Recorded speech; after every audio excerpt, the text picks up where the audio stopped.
கேளுங்கள் அன்பர்களே, பழனி மலையடிவாரத்தில் நிகழ்ந்த ஒரு அதிசயத்தைச் சொல்லுகிறேன்.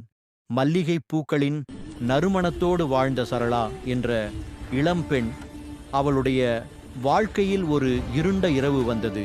அந்த இரவு செல்வந்தர் வீரமணியின் கைகளில் சிக்கிய சரளா கோவில் படிகளில் கட்டி போடப்பட்டாள். அவளது கண்ணீர் வேல் விக்கிரகத்தின் அடியில் விழுந்தது. அதே தருணம் குங்குமத் தூள் விழுந்த வேல் இரத்தச் சிவப்பாய் ஒளிரத் தொடங்கியது. திடீரென ஒரு மயில் கூவலுடன் 6 முகங்களும் 12 கரங்களுமாய் முருகப்பெருமான் தோன்றினார்.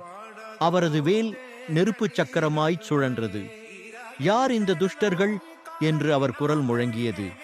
வேலவனின் கோபம் காட்டுக்கு தீயாய் பரவியது. வீரமணியின் கழுத்தில் வேல் சுற்றி அவனை முட்செடிகளில் இழுத்தது. மற்றவர்கள் மயில் இறகுகளால் உருவான நஞ்சு அம்புகளால் ஸ்தம்பித்தனர்.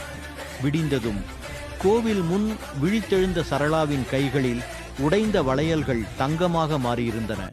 வேல் விக்கிரகத்தில் இன்னும் ஈரம் காயாத இரத்தத் துளிகள்.